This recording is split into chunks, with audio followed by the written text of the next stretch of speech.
Sí, saludos colegas. Soy el doctor Ernesto Fleites Marrero, especialista en ortopedia y traumatología de la Clínica Central Cira García en La Habana, Cuba, miembro del servicio quirúrgico de esta institución, una institución del sistema de salud cubano que tiene como misión principal la atención al cuerpo diplomático y empresarios acreditados en nuestro país y al turismo de salud en general.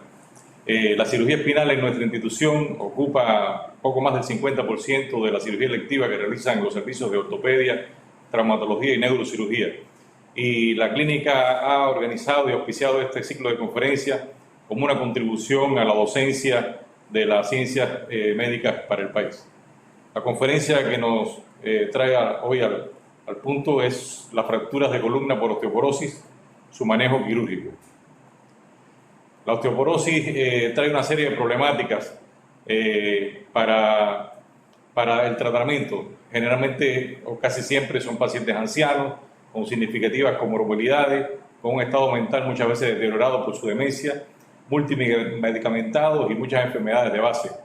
Las clasificaciones para la osteoporosis aplican mucho para los tratamientos médicos, tratamientos con calcio, tratamientos con otras drogas, pero se aplican poco para las estrategias quirúrgicas y eso es otra problemática que nos trae de la osteoporosis.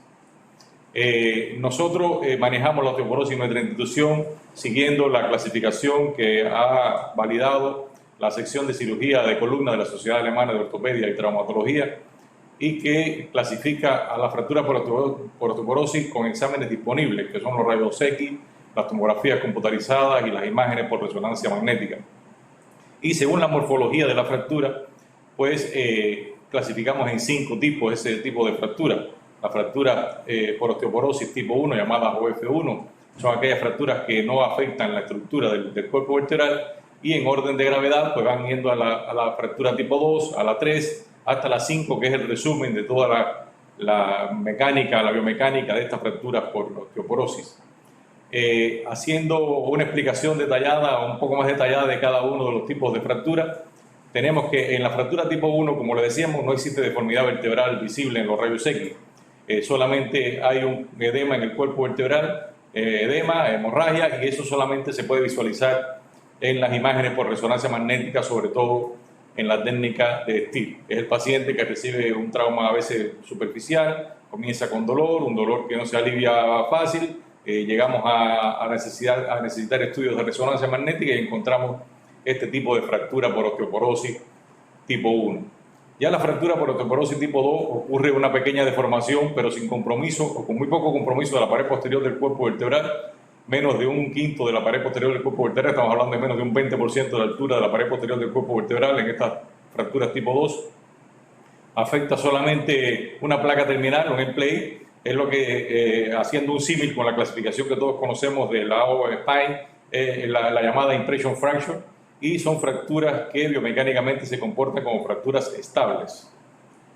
Las fracturas tipo 3 pues es un poco más allá de la fractura tipo 2, o sea, ya la deformación del cuerpo vertebral con el compromiso de la pared posterior alcanza mayor de un quinto de esa altura, o sea, más de un 20%, sigue afectando solamente un end plate, pero muestra distintos grados de compromiso en la pared posterior y anterior, y haciendo el símil con la clasificación de la O-spine, sería lo que sería una fractura por estallamiento incompleta.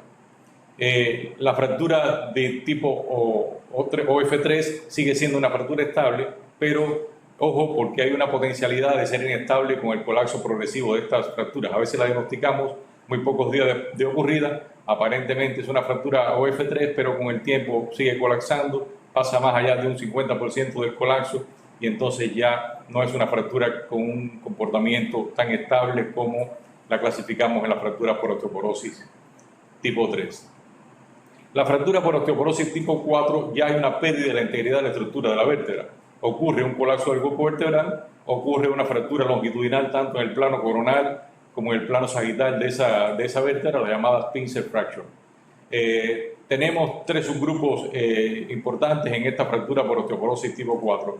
Las fracturas completas por estallamiento, el completo pre-fracture, donde se fracturan ambos end plates, tanto el de arriba como el de abajo, el colapso del cuerpo vertebral con una vértebra en cuña, un colapso completo de más del 50% o una vértebra en cuña, y las fracturas tipo pincer causando una deformidad porque ocurre una separación de ambas partes de la vértebra y ocurre una deformidad y una inestabilidad.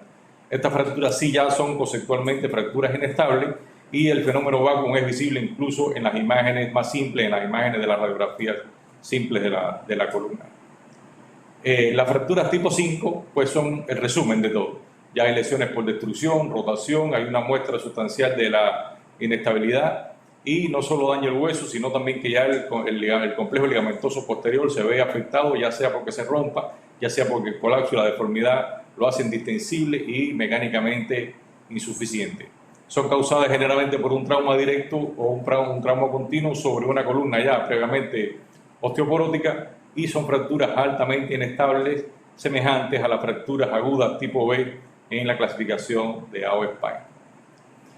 No solo vemos la clasificación para el manejo de la fractura, sino también vemos una serie de condicionantes clínicas, humorales y generales del paciente que nos hacen factible hacer un score de puntos para evaluar y tratar de obtener una estrategia de qué paciente podemos operar, qué paciente está en una zona intermedia entre la cirugía y la no cirugía, y qué paciente o no requiere la cirugía o tiene tantas comorbilidades que no puede tolerar la cirugía y entraría en el grupo, por supuesto, de los que no se operan. Este score pues se basa básicamente en la clasificación. A la clasificación le vamos a otorgar 2 puntos por cada tipo de clasificación. Por ejemplo, una fractura tipo 1 estaríamos hablando de 2 puntos, mientras que una fractura tipo 5 estaría acumulando hasta 10 puntos en la clasificación. El proceso fracturario en curso, o sea, si en esa columna visualizamos otras vértebras con otras clasificaciones, contigua o no contigua, si existe un proceso fracturario en curso, otorgaremos un punto adicional a este score de la clasificación, y si no existe este proceso fracturario, pues entonces restamos a los puntos otorgados un punto, y así vamos obteniendo el score. Evaluamos también el dolor bajo analgesia. El dolor bajo analgesia, el paciente a veces sigue manteniendo un dolor bajo analgesia mayor de 4 en la escala visual analógica del dolor, y entonces agregamos un punto si ese dolor sigue importante, o si ese dolor disminuye de 4 puntos en la escala visual analógica, restamos un punto a los puntos ya otorgados. La presencia o no de daño neurológico, por supuesto, si existe un daño neurológico, un factor importantísimo, otorgamos 2 puntos, es casi la otra variable que alcanza 2 puntos por variable. Si no existe, por supuesto, no se otorgan puntos, tampoco se resta.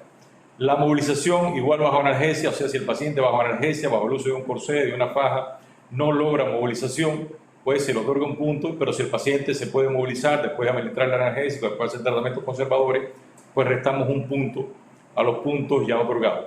Y evaluamos el estatus de salud general del paciente. Si el paciente tiene un alto riesgo quirúrgico evaluado en la escala ASA de la Sociedad de Anestesia Norteamericana, mayor de 3, si usa anticoagulantes, si es un paciente que tiene un significativo deterioro demencial, pues se le resta un punto a toda la puntuación total. Y si el paciente es un paciente que tiene una masa ósea, un índice de masa corporal menor de 20 kilogramos y necesita ayuda permanente de enfermería, pues se le restan 2 puntos.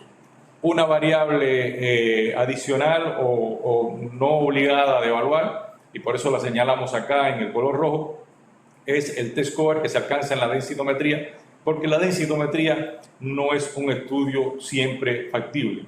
O sea, decíamos que uno de los beneficios de esta clasificación es que se basa en estudios disponibles, pero la densitometría, en no todos los centros existe la posibilidad de hacer una densitometría. De todas maneras, si tenemos un T-score en la densitometría menor de 3 puntos, el paciente se le otorgará un punto adicional, y si se alcanza un T-score mayor de 3 puntos, o si no es evaluable esta variable, pues no damos ningún valor en puntos a esta variable. De esta manera, podemos obtener un score que tiene 7 puntos o más y es un paciente muy buen candidato a resolver su problema por una acción quirúrgica, cualquiera de las que veamos más adelante.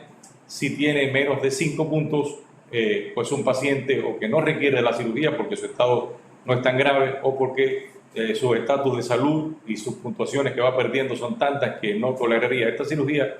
Y un paciente de 6 puntos estaría en una zona indeterminada donde la evaluación personal del médico y del paciente, en dependencia de su estado de salud, si el paciente es un paciente más activo o menos activo, algunas enfermedades de base o no, pues entonces allí evaluaríamos si este paciente entraría en un grupo o en el otro. Los principios del tratamiento no quirúrgico son los conocidos por todos. El reposo en cama, con una observación importante, el reposo en cama menor de 7 días, máximo 10 días. Es bien conocido, hay bastante evidencia científica del deterioro que causa un reposo en cama mayor de 10 días, sobre todo en las personas mayores. Las complicaciones que pueden suceder pues pueden ser bastante más importantes que la misma patología que lo obliga a guardar el reposo. La analgesia y la terapia médica específica, la conocida por todos, analgésicos los más comunes que se pueden emplear, sobre todo buscando tolerancia para que el paciente pueda usar esos medicamentos por algunas semanas sin causarle ningún tipo de complicación cardiovascular, digestiva y otras complicaciones. La fisioterapia, que hasta el momento es la terapia no quirúrgica que mayor evidencia científica alcanza. Muy beneficiados están estos pacientes con el uso de terapias de corrientes analgésicas, con el uso de magnetoterapia y con ejercicios que van encaminados al fortalecimiento y la reeducación de los músculos de la columna. Las órtesis son un empleo controvertido. Algunos literaturas las recomiendan como un tratamiento opcional. Otra literatura dice que no, que el beneficio de las órtesis es mucho, que los pacientes mejoran mucho realmente con las órtesis. Nosotros tenemos una experiencia que podemos clasificar como bastante buena con el empleo de las órtesis, si son fracturas estables, si las fracturas se diagnostican temprano, pues si los pacientes no son obesos, no tienen muchos trastornos en su piel, pues generalmente toleran bien las órtesis y en alrededor de 4 o 6 meses de uso de órtesis, del empleo de las órtesis, pues se puede ya ver consolidada la fractura y se puede retirar la órtesis poco a poco y la tolerancia es buena y los resultados también son satisfactorios. Pero las recomendaciones por cada tipo de fracturas tenemos que verla de esa manera, o sea, individualizarla por cada tipo de fractura y ayudarnos del score que mencionábamos. Las recomendaciones generales para las fracturas por osteoporosis tipo 1, la terapia recomendada, por supuesto, sería la terapia no quirúrgica, la que acabamos de existir.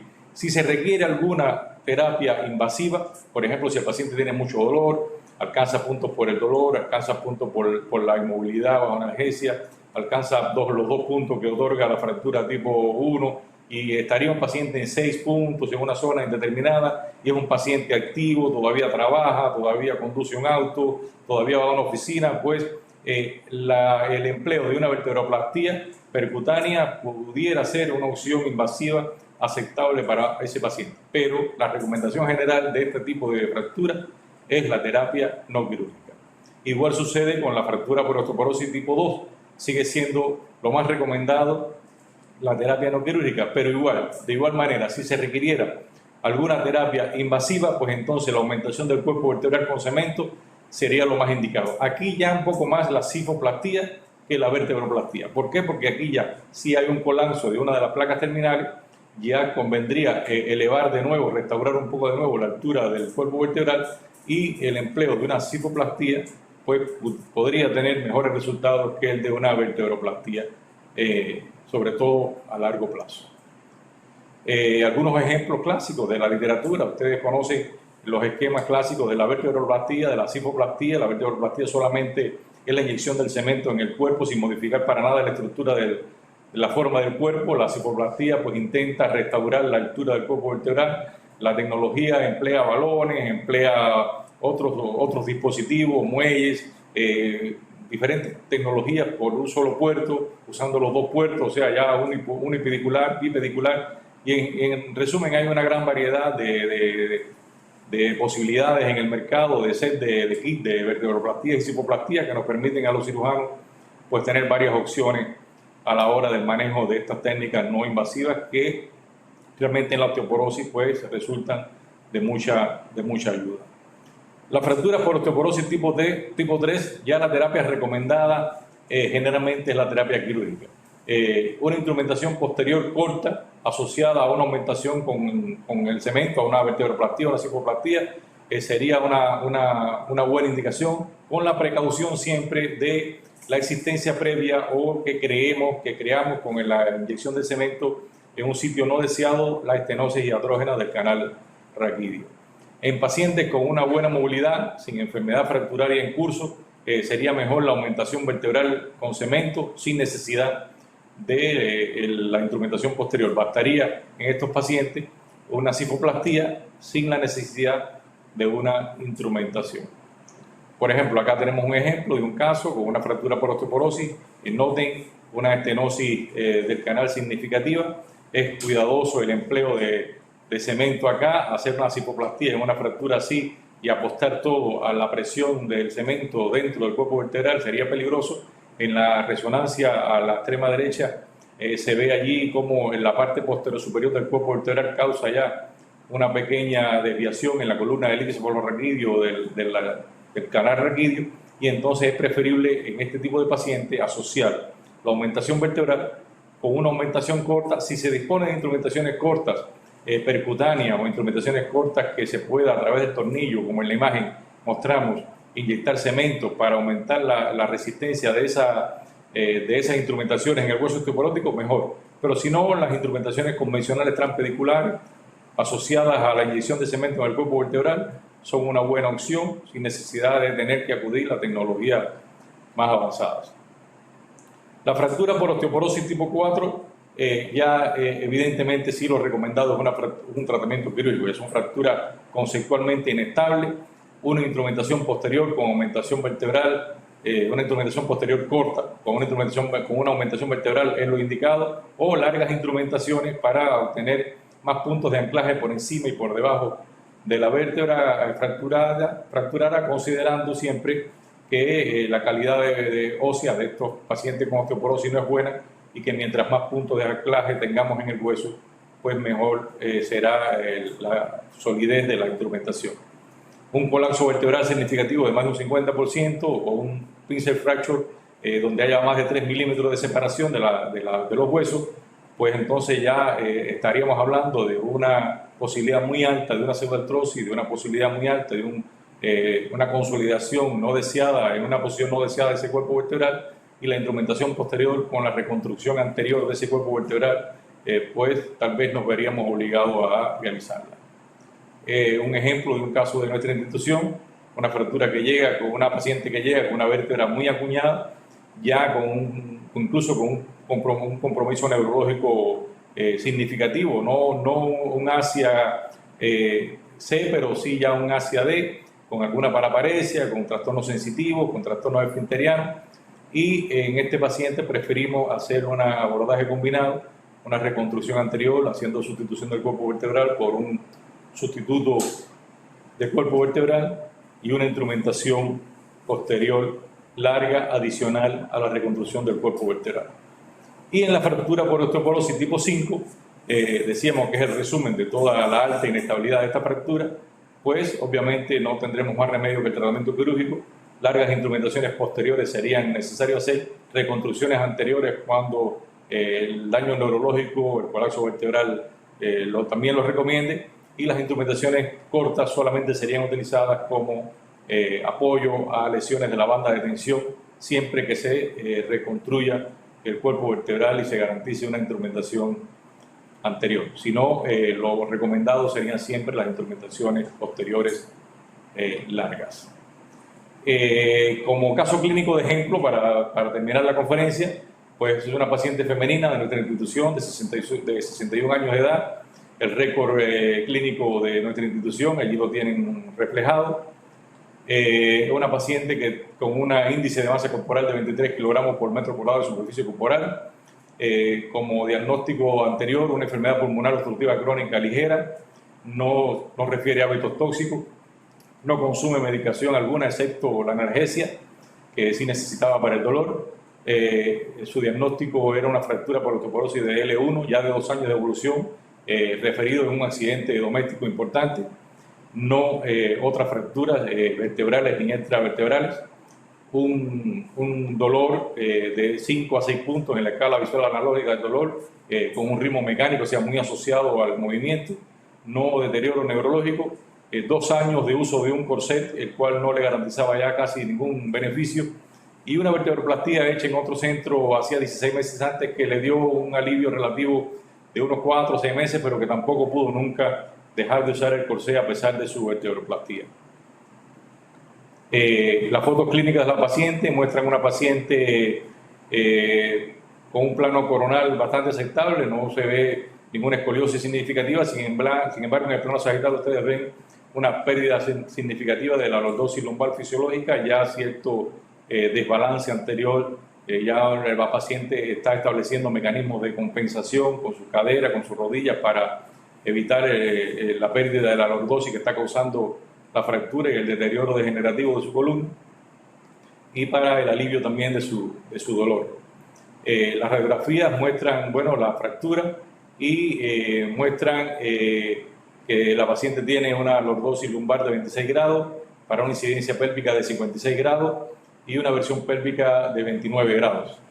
Son los datos espinopélvicos de esta paciente. O sea, acá en el espinograma lateral ven como la línea sagital global pasa por el borde anterior del sacro, o sea, tenemos un balance sagital global de 38 milímetros. Recuerden que hasta 40 milímetros considerado normal, o sea que está dentro de lo normal, bien ya cerca de los límites máximos de la normalidad. Una lordosis lumbar, repito, de 26 grados para una incidencia pélvica de 56. Si recordamos también los índices de balance espinopélvico, la lordosis lumbar es más o menos 9 grados la incidencia pélvica que el paciente tiene, o sea que tenemos unos 30 grados perdidos ahí entre incidencia pélvica y lordosis lumbar, y unos 29 grados de versión pélvica, de pelvis tip, que representa que ya la paciente tiene afectado, tiene desarrollado mecanismos de compensación tratando de evitar esa deformidad que va progresando. Hasta 20 grados consideramos normal la versión pélvica, ya 29 grados, una versión pélvica significativa, o sea que es una paciente con desbalance, de control ya del balance espinopélvico, pero todavía con balance sagital global conservado. La resonancia magnética muestra una gran evidencia del pincer fracture, o sea, vean cómo prácticamente está dividido en dos el cuerpo vertebral de esa vértebra, y el borde posterior superior de la vértebra pues se insinúa hacia el canal raquídeo, aunque la paciente, como le dimos en los datos generales, no tenía todavía manifestaciones neurológicas. Y una columna, por supuesto, muy rectificada, aunque la resonancia magnética, como es un estudio acostado, no le damos mucha utilidad para evaluar la lordosis lumbar. Un dato adicional, en L3, L4, esta paciente tenía de muchos años antes una cirugía de un disco, y por eso se ve un poquito allí ese daño L3, L4, que lo consideramos después a la hora del tratamiento, pero que bueno, no formaba parte del cuadro doloroso de la paciente. Entonces, ¿qué hacer con esta paciente? Esta paciente, con estas imágenes, con estos antecedentes que le acabamos de dar, pues la clasificamos como una fractura por osteoporosis tipo 4, un pincer fracture, y le otorgamos en el score que explicábamos 8 puntos. Esta paciente sí tenía disponible una densitometría con un T-score de -1, por lo tanto le agregamos un punto más a esos 8 puntos y alcanzó 9 puntos. No tenía un proceso fracturario en curso, por lo que le restamos de nuevo un punto al score, volvemos a 8 puntos. El dolor bajo analgesia continuaba siendo mayor de 4, recupera el punto perdido, vuelve a los 9 puntos, no había un daño neurológico, pierde un punto porque sí lograba movilización bajo analgesia con el corsé, y al final no pierde ningún punto en su estatus general ni en ninguna de las enfermedades asociadas, y la paciente acumula al final un score de 8 puntos, por lo que las recomendaciones que da el score de 7 o más puntos es que la paciente vaya a un tratamiento quirúrgico. Una paciente, repetimos, con buen estado general, una paciente funcional, una paciente con un estado mental muy claro todavía, pues la consideramos una buena candidata. Se conversan los pros y los contras con la paciente, se obtiene el consentimiento informado y realizamos una cirugía de instrumentación larga. Incorporamos el segmento que le habíamos dicho ya previamente operado de hernia discal, revisamos o reforzamos la vertebroplastía inyectando de nuevo cemento en el cuerpo vertebral, y estas son las imágenes postoperatorias. Vean que se restaura el cuerpo vertebral bastante, se restaura ligeramente la lordosis, porque en estas fracturas por osteoporosis intentamos no hacer grandes correcciones porque después puede haber pull-out o pérdida de la fijación de los implantes en el hueso osteoporótico. La comprobación que siempre hacemos de tomografía postoperatoria que muestra la difusión buena del cemento en el cuerpo vertebral y la colocación de los implantes adecuados en el resto de los cuerpos vertebrales instrumentados, y en una paciente con un alto grado de satisfacción. Muchas gracias. Esta es nuestra conferencia de fracturas por osteoporosis y su manejo clínico.